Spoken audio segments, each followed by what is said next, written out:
یہ لوگ خود کو سمجھتے کیا ہیں؟ انہیں کیا لگتا ہے کہ میں وجدان کی بیٹی سے نکاح کر لوں گا؟ ارے وہ لڑکی اس قابل ہی نہیں ہے کہ اس کی طرف نظر اٹھا کر بھی دیکھا جائے۔ اگر بابا نے اپنے بزنس کو بچانے کے لیے میرے ساتھ کسی بھی قسم کی زبردستی کرنے کی کوشش کی تو میں یہ گھر چھوڑ کر چلا جاؤں گا۔ وہ غصے سے بڑبڑاتا ہوا کمرے کے اندر داخل ہوا تھا۔ اس کی نظر ڈریسنگ ٹیبل پر پڑے ایک گفٹ پر پڑی جو کہ وجدان صاحب کے گھر سے آیا تھا۔ غصے سے اس نے وہ نیچے پھینک دیا۔ اس میں کوئی کانچ کی چیز تھی جس کے ٹکڑے پورے کمرے میں بکھر گئے تھے۔ حمین کو کمرے میں کسی کی موجودگی کا احساس ہوا تو وہ خوفزدہ ہو کر پردوں کے پیچھے جا کر چھپ گئی۔ اس کا وجود خوف سے کانپ رہا تھا۔ اسے اس بات کا اندازہ ہو گیا تھا کہ وہ کسی غلط کمرے میں آ گئی ہے۔ اسے شدت سے اپنی غلطی کا بھی احساس ہو رہا تھا۔ کاش کمرے کو دیکھنے کے بجائے وہ خاموشی سے باہر نکل جاتی، مگر وہ کیا کرتی؟ کمرہ تھا ہی اتنا خوبصورت اور عالی شان کہ وہ خود پر کنٹرول ہی نہیں رکھ پائی اور پورے کمرے کا چکر کاٹنے لگی۔ دراصل کمرے کے دو حصے تھے، ایک طرف سونے کے لیے جگہ تھی تو دوسری طرف سوئمنگ پول بنا ہوا تھا۔ اسے لگ رہا تھا کہ وہ حقیقی زندگی میں نہیں بلکہ کوئی مووی دیکھ رہی ہے، کیونکہ اس طرح کے گھر اس نے ہمیشہ فلموں ڈراموں میں ہی دیکھے تھے۔ اس کی موجودگی اور اس کی حالت سے مکمل طور پر انجان احمر اپنا غصہ چیزوں پر اتار رہا تھا۔ اس نے پورے کمرے کا ستیہ ناش کر دیا تھا۔ ڈرتے ڈرتے حمید نے ذرا سا پردہ ہٹا کر دیکھا تو اسے احمر کی کمکلی پر غصہ آنے لگا۔ اللہ تعالیٰ نے اسے اتنی زیادہ نعمتوں سے نوازا تھا جس کا وہ مذاق بنا رہا تھا اور ضائع کر رہا تھا۔ اگر حمید کے پاس ایسا کمرہ یا ایسا گھر موجود ہوتا تو وہ اسے سنبھال کر رکھتی، اس نے دل ہی دل میں سوچا۔ جب بھی اسے بے حد غصہ آتا تھا وہ سوئمنگ کر کے اپنا غصہ اتارتا تھا۔ وہ اسی طرف ہی بڑھ رہا تھا کہ اچانک ہی اس کی نظر پردے پر پڑی، جس کے پیچھے اسے کسی کی موجودگی کا احساس ہوا۔ صاف ظاہر ہو رہا تھا کہ وہاں پر کوئی کھڑا ہے۔ اس کے ماتھے پر بل پڑ گئے۔ کس کی اتنی جرت کہ وہ اس کی اجازت کے بغیر اس کے کمرے میں داخل ہو؟ اس نے دل ہی دل میں سوچا، وہاں پر کون ہے؟ جلدی سے باہر آؤ، ورنہ اگر میں پہنچ گیا تو مجھ سے برا کوئی بھی نہیں ہوگا۔ اس نے غصے سے ڈانٹتے ہوئے کہا۔ حمید کو لگا تھا کہ اس کے قدموں کے نیچے سے زمین نکل گئی ہے۔ اس نے پردے کو خوف سے مضبوطی سے پکڑ لیا۔ سنو، کیا تمہیں میری بات سمجھ نہیں آ رہی؟ میں کہہ رہا ہوں باہر نکلو، ورنہ میں آ گیا تو پچھتاؤ گے۔ اس کی نظر جب جوتوں پر پڑی تو اسے احساس ہوا کہ یہ کسی عورت کی کارستانی ہے۔ اس کے ذہن میں سب سے پہلا خیال جویریہ کا آیا تھا جو وجدان صاحب کی بیٹی تھی۔ وہی اس طرح کی حرکتیں کر کے اس کا دماغ خراب کرتی تھی۔ وہ اسے سمجھا کر تھک چکا تھا کہ وہ اسے پسند نہیں کرتا، نہ ہی اسے جویریہ میں کوئی دلچسپی ہے، مگر وہ تھی کہ اس کے ساتھ چپک ہی گئی تھی۔ وہ لمبے لمبے ڈگ بھرتا ہوا وہاں تک پہنچا اور جلدی سے پردہ ہٹا دیا۔ سامنے ہی حمید کھڑی تھی۔ اس نے خوف سے اپنی آنکھیں بند کر رکھی تھی۔ اس کا پورا وجود بھی خوف سے لرز رہا تھا۔ وہ تو اس کی معصومیت میں ہی کھو گیا تھا۔ آج سے پہلے اس نے اس قدر پیاری اور حسین لڑکی اپنی ساری زندگی میں نہیں دیکھی تھی۔ یہ نہیں تھا کہ اس کا کہیں بھی آنا جانا نہیں ہوا تھا۔ اس نے تو بہت سارے ملک بھی گھوم رکھے تھے، مگر ایسا حسن اسے آج تک دیکھنا نصیب نہیں ہوا تھا۔ وہ جو تھوڑی دیر پہلے غصے میں تھا اور ہر چیز تہس نہس کرنے کا ارادہ رکھتا تھا، اب اس کا غصہ جھاگ کی طرح بیٹھ گیا تھا۔ کون ہو آپ؟ اس نے گھمبیر لہجے میں پوچھا۔ حمید نے پٹ سے اپنی آنکھیں کھول دی اور معصومیت سے کہنے لگی، میں حمید ہوں، فرسٹ ایئر کی اسٹوڈنٹ ہوں، گلشن آباد میں رہتی ہوں۔ اس نے اپنا پورا تعارف کروا دیا تھا۔ بے ساختہ احمد کا کہکہا بلند ہوا۔ یہ لڑکی جتنی معصوم نظر آتی تھی اتنی معصوم تھی بھی۔ میں نے تم سے تمہارا بایو ڈیٹا نہیں پوچھا۔ میرا کہنے کا مطلب تھا کہ تم یہاں پر کیا کر رہی ہو؟ کیا تمہیں کسی نے بتایا نہیں ہے کہ میرے کمرے میں داخل ہونے کی اجازت کسی کو بھی نہیں؟ میں یہاں پر کومل سے ملنے کے لیے آئی تھی۔ ہم دونوں نے مل کر پڑھنا تھا اور مجھے اس سے کچھ کتابیں بھی چاہیے تھی۔ میں غلطی سے آپ کے کمرے میں داخل ہو گئی، مجھے معاف کر دیں۔ اگر غلطی سے داخل ہو گئی تھی تو فوراً نکل جانا چاہیے تھا۔ یہاں پر چہل قدمی کرنے کی کیا ضرورت تھی؟ اس کی نظریں قدموں کے نشانات پر پڑی جو کہ سوئمنگ پول کے آس پاس موجود تھے۔ یقیناً اس نے پورے کمرے کا دورہ بھی کیا تھا۔ یہ کمرہ اس قدر عالی شان اور پیارا تھا کہ میں خود پر قابو ہی نہیں رکھ پائی۔ مجھے معاف کر دیں، مجھ سے غلطی ہو گئی ہے۔ دوبارہ میں کبھی بھی یہاں پر نہیں آؤں گی۔ زندگی میں پہلی بار مجھے کسی کی غلطی اچھی لگ رہی ہے اور غصہ نہیں آ رہا۔ اس کا لہجہ پھر سے تبدیل ہو گیا تھا۔ حمید بہت کنفیوز ہو رہی تھی۔ اسے سمجھ نہیں آ رہی تھی کہ وہ کیا بولے۔ بھائی آپ کہاں پر ہیں؟ اچانک ہی اسے کومل کی آواز سنائی دی تو وہ جلدی سے دور جا کر کھڑی ہو گئی۔ میں اب چلتی ہوں، مجھے ضروری کام ہے۔ وہ کمرے سے باہر نکلنے ہی لگی تھی کہ احمد نے دوبارہ سے اس کا ہاتھ پکڑا اور اس کو اپنی طرف کھینچا۔ وہ اپنا توازن برقرار نہیں رکھ پائی تھی اور زور سے اس کے سینے سے جا کر ٹکرا گئی تھی۔ اسے لگ رہا تھا کہ اس کا سر کسی بلڈوزر سے ٹکرا گیا ہو۔ شدید تکلیف کا احساس ہو رہا تھا۔ کیا آپ کو تمیز نہیں ہے؟ اس نے خفگی سے کہا اور اپنا ہاتھ غصے سے چھڑوا کر باہر کی طرف بھاگ گئی۔ اس کا چہرہ غصے کی وجہ سے لال تھا اور سانس بھی پھولی ہوئی تھی۔ کومل جو کہ اب بھائی کے کمرے میں داخل ہونے والی تھی اسے باہر نکلتا دیکھ کر حیران رہ گئی اور پریشانی سے دریافت کرتے ہوئے کہنے لگی، تم یہاں پر کیا کر رہی ہو؟ میں نے تمہیں بتایا تھا کہ میرے بھائی بہت غصے والے ہیں اور ان کے کمرے میں بھی کسی کو جانے کی اجازت نہیں ہے۔ میں جانتی ہوں کہ تمہارے بھائی کتنے غصے والے ہیں، بس غلطی سے ان کے کمرے میں چلی گئی تھی۔ اچھا ٹھیک ہے، غصہ کیوں ہو رہی ہو؟ کیا بھائی نے تمہیں کچھ کہا ہے؟ تمہارے بھائی بہت ہی بدتمیز ہیں، میں آئندہ کبھی بھی تمہارے گھر نہیں آؤں گی، اور خبردار جو اب تم نے میری ماں سے اجازت دی، میری کتابیں واپس کرو، مجھے گھر جانا ہے، کافی لیٹ ہو گئی ہوں۔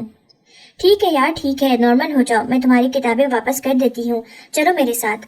وہ اس کا ہاتھ پکڑ کر اسے اپنے کمرے میں لے آئی تھی۔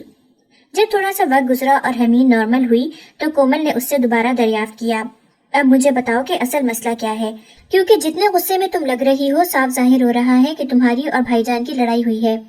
نہیں یار، لڑائی نہیں ہوئی، بس وہ حد سے زیادہ بدتمیز انسان ہے، انہوں نے میرے ساتھ بدتمیزی کی ہے اور مجھے یہ سب کچھ بالکل بھی اچھا نہیں لگا۔ اگر تو وہ یہ سمجھ رہے ہیں کہ میں غریب خاندان سے تعلق رکھتی ہوں اور ان کی بدتمیزی پر انہیں کچھ بھی نہیں کہوں گی تو کہہ دینا انہیں کہ یہ خیال اپنے ذہن سے نکال دیں۔ اگر اب دوبارہ کبھی بھی انہوں نے میری طرف نظر اٹھا کر پھر دیکھا یا مجھے ہاتھ لگانے کی کوشش بھی کی تو میں ان کی آنکھیں نوچ ڈالوں گی اور ہاتھ توڑ ڈالوں گی۔ یار تم تو یوں بات کر رہی ہو جیسے کوئی بہت بڑا مسئلہ ہو گیا ہو، اس میں تو ایسی کوئی بات نہیں ہے۔ میرے لیے یہ مسئلے کی ہی بات ہے، کیونکہ میں نے آج تک کسی کو بھی یہ اجازت نہیں دی کہ وہ مجھے ہاتھ بھی لگائے، تو وہ کون ہوتے ہیں یوں میرا ہاتھ پکڑنے والے؟ دراصل وہ کومل کے ساتھ حد سے زیادہ اٹیچ تھی اور ہر بات کھل کر بیان کر دیتی تھی۔ اس بار بھی اس نے ایسا ہی کیا تھا۔ کومل نے اپنا سر دونوں ہاتھوں میں گرا دیا۔ اسے سمجھ نہیں آ رہی تھی کہ وہ اپنی دوست کو کیسے سمجھائے، اور پھر آخر میں اسے تسلی دیتے ہوئے کہنے لگی، ٹھیک ہے، تم پلیز غصہ نہ کرو، آئندہ کبھی بھی تمہارے ساتھ یہ سب نہیں ہوگا، بلکہ اب میں تمہیں اپنے گھر میں نہیں بلاؤں گی، میں خود ہی تمہارے گھر میں آ جایا کروں گی۔ بہت بہت مہربانی ہے آپ کی، چلو اب میری کتابیں واپس کرو، میں نے گھر بھی جانا ہے، شام ہو گئی ہے، ابا واپس آ گئے ہوں گے اور میرے لیے پریشان ہو رہے ہوں گے۔ ٹھیک ہے تم چلو، میں ڈرائیور کو بھی کہہ دیتی ہوں۔ وہ اسے کتابیں دے کر بیرونی حصے کی طرف لے آئی۔ ڈرائیور وہاں پر موجود نہیں تھا، صرف احمد کی گاڑی ہی کھڑی تھی۔ اب میں کیا کروں گی، یہاں پر تو کوئی رکشہ وغیرہ بھی کھڑا نہیں ہوتا، میں گھر کیسے جاؤں گی؟ مغرب کی اذانیں ہو رہی تھیں اور اس کی پریشانی میں بھی اضافہ ہو رہا تھا۔ رکو میں بھائی سے کہتی ہوں، وہ تمہیں ڈراپ کر دیتے ہیں۔ خبردار جو اب تم نے ان سے کچھ بھی کہا، میں ان کے ساتھ ہرگز نہیں جا رہی۔ کیا ہو گیا ہے یار، کون سا اتنا بڑا مسئلہ ہے، وہ میرے بھائی ہیں، تم بار بار ایسی باتیں کر کے میرا دل خراب نہ کرو۔ اگر میں تم سے محبت کرتی ہوں تو ان سے بھی حد سے زیادہ محبت کرتی ہوں اور مجھے ان پر یقین بھی ہے۔ میں ان سے بات کروں گی کہ وہ تمہیں کچھ بھی کہے بغیر تمہارے گھر ڈراپ کر دیں۔ یہ کہہ کر وہ احمد کے کمرے کی طرف چل دی۔ اندر ہی اندر وہ خود بھی بہت زیادہ ڈر رہی تھی، کیونکہ ان دونوں بہن بھائیوں کا بانڈ کبھی بھی ایسا نہیں رہا تھا کہ وہ کھل کر ایک دوسرے سے بات کرتے یا کبھی ایک دوسرے کو کوئی کام کہتے۔ ابھی اس نے دروازے پر دستک دی ہی تھی کہ دروازہ کھل گیا۔ سامنے ہی احمد کھڑا تھا۔ اس نے کالے رنگ کی شرٹ پہن رکھی تھی، اس کے ساتھ ہی لائٹ بلو کلر کی جینز، بالوں کو بہت ہی خوبصورتی سے بنایا ہوا تھا۔ بلا شبہ وہ ایک خوبرو نوجوان لگ رہا تھا۔ خیریت تو ہے، تم یہاں پر اس وقت کیا کر رہی ہو؟ بھائی مجھے آپ سے ایک ضروری بات کرنی ہے، اگر آپ کو کوئی مسئلہ نہ ہو تو کیا آپ میری دوست کو اس کے گھر پر ڈراپ کر سکتے ہیں؟ ڈرائیور بھی یہاں پر موجود نہیں ہے اور بابا بھی ضروری کام کے سلسلے میں باہر گئے ہوئے ہیں۔ ہاں کوئی مسئلہ ہی نہیں ہے، مجھے بتاؤ کہ اسے کہاں پر چھوڑنا ہے۔ وہ فوراً سے تیار ہو گیا تھا۔ کومل کے لبوں پر پیاری سی مسکراہٹ پھیل گئی۔ اپنے بھائی کے بدلتے ہوئے حالات سے وہ اچھے طریقے سے واقف تھی۔ وہ دیکھ سکتی تھی کہ اس کے بھائی کی آنکھیں کیسے چمکنے لگی ہیں۔ اگر بھائی آپ مصروف ہیں تو آپ چابی مجھے دے دیں، میں خود ہی اسے ڈراپ کر دوں گی۔ یوں ہی چیک کرنے کے لیے اس نے یہ کہا تو احمد تیزی سے نفی میں سر ہلانے لگا۔ ارے نہیں، اس کی ضرورت نہیں ہے، میں ہوں نا، میرے ہوتے ہوئے تم کیوں زحمت کرو گی؟ بھائی باقی سب کچھ تو ٹھیک ہے، لیکن اب اسے ایک شکایت بھی ہے۔ کون سی شکایت ہے، کھل کر بتاؤ۔ تھوڑی دیر پہلے اس کی دوست نے اس کے سامنے جتنی بھی فریادیں کی تھی وہ ساری اس نے احمد کو سنا دی۔ وہ کھل کر ہنسنے لگا، اتنا ہنسا کہ اس کی آنکھوں سے پانی نکلنے لگا۔ یار وہ لڑکی واقعی معصوم ہے اور حد سے زیادہ معصوم ہے، خدا کی قسم میرا ایسا کوئی بھی ارادہ نہیں تھا اور نہ ہی میں اسے پریشان کرنا چاہتا تھا۔ میں بس یہ چاہ رہا تھا کہ وہ تھوڑی دیر کے لیے وہاں پر رک جائے، لیکن غلطی سے اس کا ہاتھ پکڑ لیا۔ فکر مت کرو، اب اسے شکایت کا موقع نہیں دوں گا۔ بھائی ایسا ہی کیجیے گا ورنہ اس نے میری جان لے لینی ہے۔ وہ دونوں ہنستے ہوئے بیرونی دروازے کی طرف چل دیے۔ حمید تھوڑے ہی فاصلے پر کھڑی لان کو دیکھ رہی تھی جہاں پر پیارے پیارے پھول موجود تھے۔ اسے اس طرح کے گھر بہت اچھے لگتے تھے جہاں پر بڑے بڑے لان موجود ہوں۔ اسے اپنے پیچھے کسی کی موجودگی کا احساس ہوا۔ وہ سمجھی کہ کومل آ گئی ہے۔ اس نے مسکراتے ہوئے کہا، کومل، میری بڑی خواہش ہے کہ میرے پاس بھی اس طرح کا بڑا سا گھر موجود ہو۔ تم لوگوں کی طرح میرے پاس بھی 5 گاڑیاں ہوں، ایک بڑا سا بنگلہ ہو۔ اس کے علاوہ آپ کی اور کون سی خواہشات ہیں؟ مردانہ آواز پر اس نے بے ساختہ پلٹ کر دیکھا تو وہاں پر احمد کھڑا تھا۔ اسے شرمندگی ہونے لگی، مگر جلدی اس نے اپنے اوپر قابو پایا اور خفگی سے کہنے لگی، یہ کیا طریقہ ہے؟ میڈم صاحبہ، آپ کو ایک بات بتا دیتا ہوں کہ مجھے کوئی بھی طریقہ نہیں آتا، بہت ہی جاہل بندہ ہوں، مگر آپ مجھے ٹوک دیا کریں گی تو میں بالکل ٹھیک ہو جاؤں گا۔ کوئی کہہ ہی نہیں سکتا تھا کہ وہ ایک بہت بڑی کمپنی کا بزنس مین ہے، کیونکہ اس وقت وہ جس طرح کی باتیں کر رہا تھا وہ ایک سڑپ چھاپ لگ رہا تھا۔ مجھے یوں ہی کسی ایرے غیرے کو درست کرنے کی ضرورت نہیں ہے، اور نہ ہی میرے پاس اتنا وقت موجود ہے۔ اس نے ایک گہری سانس لی اور بولا، ٹھیک ہے، اگر آپ کی اجازت ہو تو میں آپ کو آپ کے گھر تک ڈراپ کر سکتا ہوں۔ اگر آپ مجھے یہ شرف دینا چاہیں تو آپ کا مجھ پر بہت بڑا احسان ہوگا۔ وہ گردن جھکا کر کسی غلام کی طرح بات کر رہا تھا۔ نہ چاہتے ہوئے بھی حمید کے چہرے پر مسکراہٹ پھیل گئی۔ اس نے جلدی اپنی مسکراہٹ کو چھپایا۔ آپ کے ساتھ اس لیے جا رہی ہوں کیونکہ آپ کی بہن نے مجھے کہا ہے، ورنہ میں کبھی بھی آپ کے ساتھ جانا پسند نہیں کرتی جو حرکت آپ نے میرے ساتھ کی ہے۔ میڈم صاحبہ، یہ دیکھیے میرے ہاتھ، خدا کے لیے اب اس بارے میں کسی سے بھی کوئی بات نہ کیجیے گا، ورنہ نہ جانے لوگ میرے بارے میں کیا سوچیں گے۔ جس قدر جذباتی ہو کر آپ باتیں کرتی ہیں، صاف ظاہر ہوتا ہے کہ آپ کے ساتھ کسی نے بہت بڑا ظلم کر دیا ہے۔ میں آپ سے وعدہ کرتا ہوں کہ آپ کو ہاتھ لگانا تو دور کی بات، اب تو آپ کی اجازت کے بغیر نظر اٹھا کر بھی آپ کی طرف نہیں دیکھوں گا۔ وہ اس کے ساتھ گاڑی میں جا کر بیٹھ گئی۔ تھوڑی ہی دیر کے بعد وہ اپنے محلے میں پہنچ چکی تھی۔ کامران، جو کہ اپنے گھر کی چھت پر کھڑا تھا، جب اس نے اپنی کزن کو ایک بہت بڑی گاڑی سے نکلتے ہوئے دیکھا تو اس کے ماتھے پر بل پڑ گئے۔ ایک لمحے کی دیری کیے بغیر جلدی سے نیچے اتر گیا اور اپنی ماں کو مخاطب کرتے ہوئے کہنے لگا، میں نے آپ کو پہلے ہی سمجھایا تھا کہ اپنی اس بھتیجی پر نظر رکھیں، اس کی حرکتیں مشکوک ہوتی جا رہی ہیں، مگر آپ نے میری بات نہیں سنی۔ آج وہ پھر کسی امیر زادے کے ساتھ واپس آئی ہے۔ ذرا پوچھیں اس کی ماں سے جا کر کہ وہ امیر زادہ کون ہے۔ اگر انہیں اپنی عزت کی فکر نہیں ہے تو ہماری ہی عزت کی فکر کر لیں۔ یہاں پر محلے کے ہر انسان کے ساتھ میری بات چیت ہے اور اٹھنا بیٹھنا بھی ہے۔ لوگ کل کو مجھ سے ہی اس بارے میں سوال کریں گے، میں سب کو کیا جواب دیتا رہوں گا کہ میری ہونے والی بیوی کی مردوں کے ساتھ دوستیاں ہیں۔ صوبیہ بیگم اس کی باتیں سن کر پہلے تو پریشان ہو گئی اور پھر خفگی سے کہنے لگی، کیا ہو گیا ہے، کیا بولے جا رہے ہو، کھل کر بات کرو۔ میں یہ کہہ رہا ہوں کہ آپ کی بھتیجی صاحبہ آج پھر ایک بڑی سی گاڑی میں گھر واپس آ رہی ہیں۔ میں نے فرنٹ سیٹ پر ایک بہت ہی خوبصورت لڑکے کو بیٹھے ہوئے دیکھا ہے جو یقیناً اس کا نیا دوست ہے۔ آپ ابھی اور اسی وقت چچی جان کے پاس جائیں اور ان سے سوال کریں۔ ارے اس کی اتنی ہمت، تو رک، میں ابھی جاتی ہوں، بتاتی ہوں اپنے بھائی کو کہ اپنی بیٹی کو لگام ڈالو۔ وہ بھی جذباتی ہو گئی۔ جلدی سے جاؤ اور میری چادر لے کر آ۔ اس نے منٹوں میں اپنی ماں کی چادر ان کے حوالے کر دی تھی۔ وہ چادر اوڑھ کر گھر سے باہر نکل گئی۔ حمید، جو کہ ابھی تھوڑی دیر پہلے ہی اندر داخل ہوئی تھی، اس کی بہن نے اسے پانی کا گلاس پکڑایا ہی تھا کہ پھپھو کو گھر کے اندر داخل ہوتے ہوئے دیکھا۔ اس کے ماتھے پر بل پڑ گئے۔ جانتی تھی کہ اب ایک نئی جنگ شروع ہو جائے گی، اور اس سے پہلے ہی کہ وہ گھبراتی تھی، اس سے پہلے کہ وہ اٹھ کر اپنے کمرے میں جاتی، صوبیہ بیگم کی آواز پر وہیں بیٹھ گئی۔ خبردار، جو تم نے یہاں سے اٹھنے کی کوشش کی، ابھی اور اسی وقت اپنے باپ کو بلا، میں نے اس سے ضروری بات کرنی ہے۔ آپ خود ہی آواز دے دیں، اندر ہی بیٹھے ہوں گے، اس نے بیزاریت سے کہا، کیونکہ روز روز کے ڈراموں سے وہ بہت تھک چکی تھی۔ بھائی صاحب باہر آئیں، آج آپ فیصلہ کر ہی دیں۔ وہ یوں کہہ رہی تھی جیسے کوئی بہت بڑا تماشا ہو گیا ہو یا کوئی بہت بڑی مصیبت آ گئی ہو۔ حمید اب کی بار بیزاریت سے اپنی پھپھو جان کو دیکھ رہی تھی۔ فرقان صاحب باہر نکلے تو ان کی بہن ہاتھ نچا کر ان کی بیٹی کو باتیں سنا رہی تھی۔ کیا ہوا ہے نیک بخت، اب کون سی ایسی مصیبت آ گئی ہے جو تم غصے میں یہاں چلی آئی ہو؟ وہ اپنی بہن کے مزاج سے واقف تھے۔ وہ جانتے تھے کہ وہ چھوٹی چھوٹی بات پر غصہ ہو جاتی ہیں، اس لیے نرمی کا مظاہرہ کرتے ہوئے نارمل انداز میں پوچھنے لگے، آپ کی بیٹی نے غضب کر دیا ہے، آج پھر یہ کسی امیر زادے کے ساتھ گاڑی میں بیٹھ کر اس محلے میں آئی ہے، سب لوگ میرے بیٹے سے سوال کر رہے ہیں۔ آپ کا بیٹا کہہ دے کہ اس کا میرے ساتھ کوئی تعلق نہیں ہے، اسے کیا ضرورت ہے ہر کسی کو جواب دینے کی؟ حمید نے لاپرواہی سے کہا تو وہ واویلا مچاتے ہوئے کہنے لگی، ہائے ہائے، یہ کیا بات کر دی ہے، میں نے آج سے پہلے اس قدر بغیرت لڑکی اپنی زندگی میں نہیں دیکھی۔ ارے واہ، وہ تیرا ہونے والا شوہر ہے اور تو اس کے بارے میں اس طرح کی باتیں کر رہی ہے، تجھے شرم نہیں آتی؟ اس سے پہلے کہ وہ مزید کچھ کہتی، اس کے بابا نے ہاتھ اٹھا کر اسے خاموش رہنے کا اشارہ کیا اور بہن کی طرف متوجہ ہوتے ہوئے کہنے لگے، تم میرے ساتھ کمرے میں چلو، میں نے تم سے بات کرنی ہے۔ کافی دیر تک وہ دونوں کمرے میں بیٹھے باتیں کرتے رہے تھے۔ کوئی نہیں جانتا تھا کہ ان کے درمیان کیا بات چیت ہوئی ہے۔ تھوڑی دیر کے بعد جب اس کی پھوپھو باہر نکلی تو ان کا چہرہ چمک رہا تھا، وہ بہت خوش نظر آ رہی تھی۔ اسے پیار کرتی وہ گھر سے باہر نکل گئیں۔ ان کے جانے کے بعد حمید جلدی سے اپنے بابا کے پاس پہنچ گئی اور بے چینی سے بولی، آپ نے انہیں کیا کہا ہے؟ کہیں آپ نے اس رشتے سے حامی تو نہیں بھر دی؟ میں نے وہی کیا ہے جو مجھے کرنا چاہیے تھا بہت پہلے۔ میں نے اپنی بہن کو زبان دے دی تھی کہ میں تمہارا رشتہ کامران سے طے کروں گا، بس آج میں نے وہ فائنل کر دیا ہے۔ آپ ایسا کیسے کر سکتے ہیں؟ آپ میرے ساتھ اتنا بڑا ظلم کیسے کر سکتے ہیں؟ کیا آپ جانتے نہیں ہیں کہ وہ کیسا انسان ہے؟ میں بہت اچھے طریقے سے اسے بھی جانتا ہوں اور مجھے پتا ہے کہ تمہارا مزاج کیسا ہے، وہی ہے جو تمہیں ہینڈل کر سکتا ہے، کیونکہ جس طرح کی تمہاری حرکتیں ہیں، اگر میں نے خاندان کے باہر تمہاری شادی کی تو اگلے ہی دن منہ اٹھا کر واپس آ جاؤ گی۔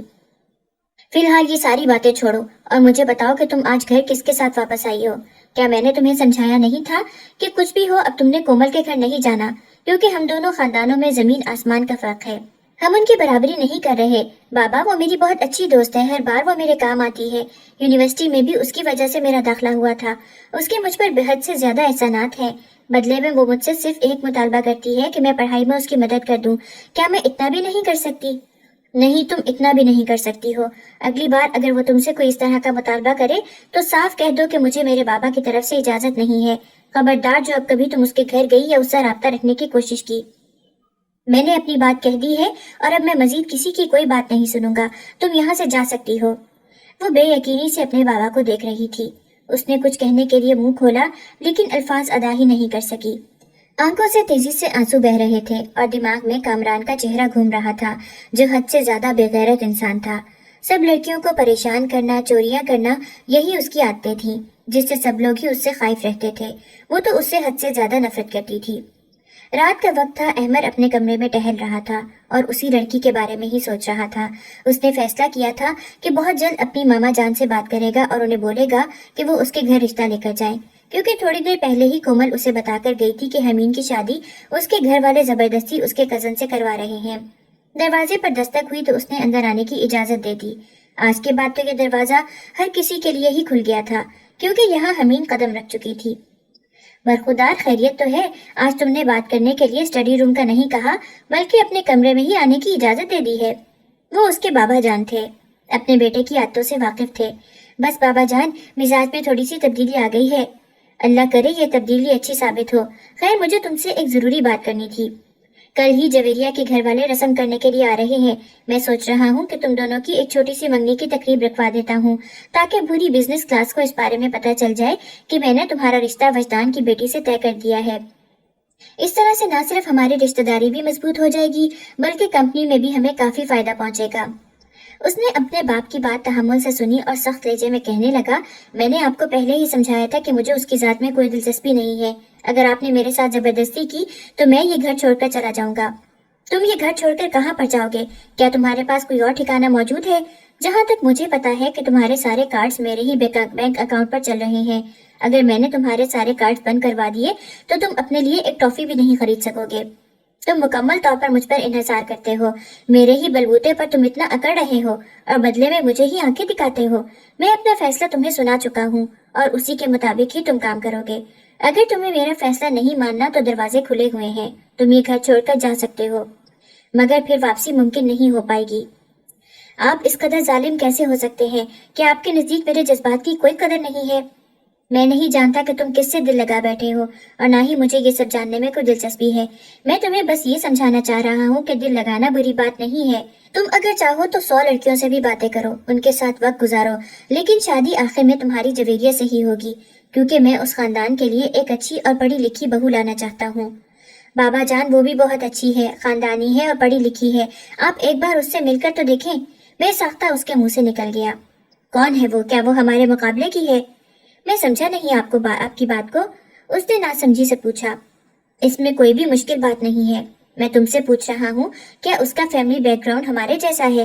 کیا وہ ہماری کلاس کی ہے؟ نہیں بابا، پر وہ بہت… بس بات ہی ختم ہو گئی۔